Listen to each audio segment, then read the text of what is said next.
Mr. Gruss, John Gruss, we're going to go to you with story number one. This is coming from the Florida Bar. The Florida Bar basically is a licensing entity for anybody who's a lawyer in the state of Florida. They put out articles and things like that. So I'm going to read you the headline, first couple graphs, Mr. Gruss, and I want you to provide some insight. Headline: Bill to enhance condo safety measures post-Surfside awaits governor's signature. And again, Surfside is a disaster that occurred in 2021. A tower collapsed right there on the ocean, located between Miami Beach and Sunny Isles Beach on the Barrier Island, which is just off the coast of mainland Miami. Collapsed, nearly 100 people died. $1 billion payout was put forward. And as a result, the legislature, as well as the insurance companies, really pushed for some changes to make sure that it never happens again. The federal government has sent down a body to come down here, take a look at it, investigate it. They're starting to come out with some preliminary findings. The final findings probably won't be coming forward for another couple of years or so. But things are in motion, and that's what the story has to do with, John. Again, Florida Bar headline: Bill to enhance condo safety measures post-Surfside awaits governor's signature. And here's the first couple graphs. After the Champlain Tower South collapse killed 98 Surfside residents in 2021, the legislature moved quickly to beef up structural inspections. Those reforms continued last month when the Senate voted 40-0 to approve HB 1021, which now awaits Governor Ron DeSantis' signature. Representative Vicky Lopez, a Republican out of Coral Gables, was a prime sponsor. Veteran Republican Jennifer Bradley, a Fleming Islands attorney who worked on the reforms for the past year, sponsors the Senate companion bill, which is SB 1178. In November, a real property, probate, and trust law representative, a veteran Miami-Dade prosecutor, and Florida's former condominium ombudsman told the Senate Regulated Industries Committee that reforms are badly needed. Miami-Dade State Attorney Catherine Fernandez-Rundle recently told the bar's news website that she was more than pleased with the final product. Mr. Gruss, are you more than pleased with everything that the state of Florida is doing to try to deal with a variety of topics related to condo associations, whether it's fraud, whether it's kickback of contracts, whether it's kicking the can down the line and not doing the necessary work, and whether it's the brand new 2025 law, which will require condominium associations to have done engineering reports to figure out what's wrong, what needs to be done, and then actually set aside cash, which means special assessments, so the work can actually get done. So, Mr. Gruss, are you pleased, like Catherine Fernandez-Rundle is, with the legislation that Governor Ron DeSantis is expected to sign? No, I'm not. I'm not pleased. I think they squandered a unique opportunity to really go a lot further. In my opinion, that the number one thing that I was looking for was subjecting condo documents and financial statements to the state's sunshine laws.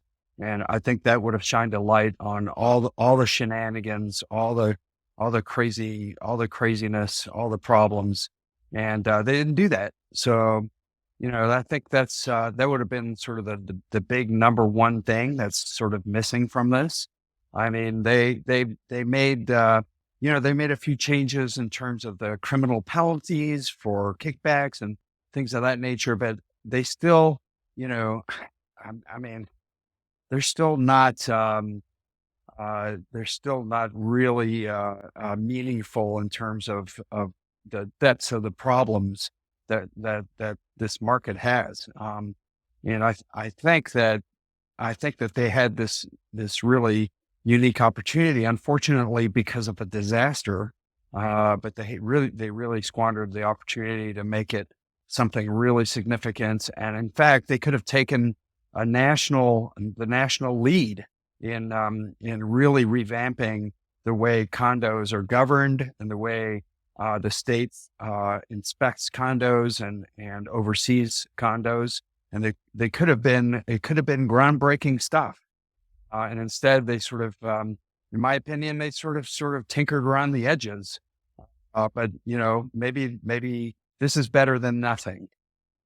Now, Mr. Gruss, to your point, talking about, transparency, taking the information, making it available so people can make educated decisions. Do they want to invest in a building or they want to get out of a building simply because the work isn't getting done or there's findings from engineers and other stuff. So we don't see another repeat of Surfside. In this story, saw one resident who was actually trying to obtain information related to inspection reports. They had to spend $160,000, 160,000, just to get their hands on information to see what the results were of an inspection. That doesn't Well, seem right, not only for a unit owner, but somebody who might be looking to buy in that unit.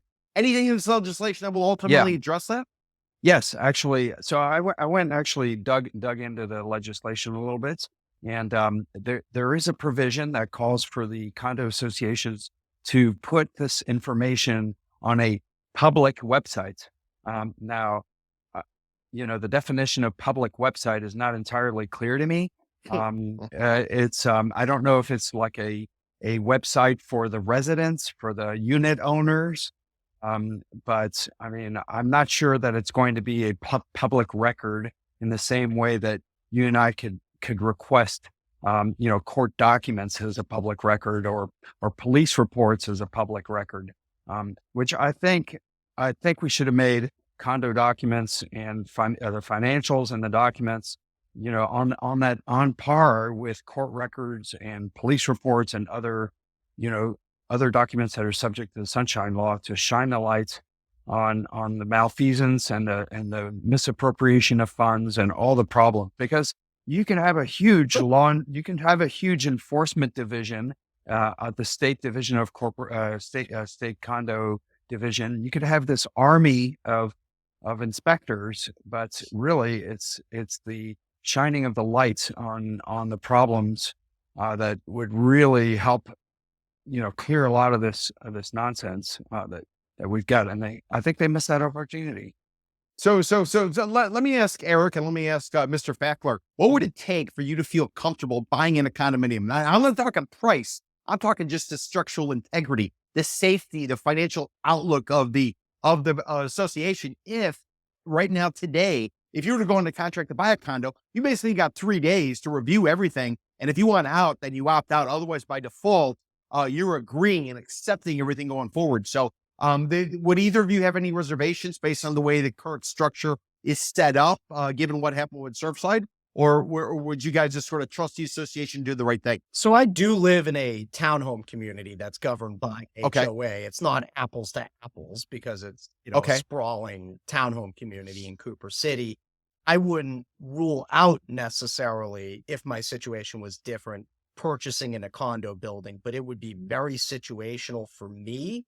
I would certainly be reticent to purchase anything that was constructed pre-Surfside, which is really stating it's going to have to be a brand new building or something that started construction in, late 2021 or probably 2022, because that would be when adjustments would start to be made, even in advance of the major legislative changes. So you're looking at a finite amount of product that I would actually consider. And for those of us communications pros, probably not product in a price range that I'm ever going to be able to be a realistic buyer for. But the developers now have the benefit of starting with a clean slate and can adjust to a lot of these new building requirements and not be as sensitive to the reserve studies and milestone inspections and all the restoration work that existing older buildings are going to have to do, especially in coastal cities. So I think your condo buyers are going to skew more high end and skew newer, which means that you're probably going to see a lot of redevelopment of existing buildings, especially on the coast, if there are any left that haven't been taken out at this point and acquired, terminated, and with the redevelopment underway. Mr. Fakler, let me ask you, you got here in the 1980s. Another inflection point for the condominium market in Florida, or the housing market in Florida, was Hurricane Andrew in 1992. I'm just wondering, do you remember how things changed before Andrew of August of 1992 versus post Andrew in terms of changes in the construction quality and the requirements and the prices? Is there any kind of historical background or institutional knowledge you might be able to share with us? Well, there were changes made, obviously, after Andrew, but I absolutely agree with Eric. I would not, after what happened with the collapse, I would not even entertain the idea of buying anything before the 2020s, let's just say. Back in the day, I would say, all right, maybe in 2005, 2006. So I would stay completely clear away. My own feeling, just because I just don't feel safe in those old buildings.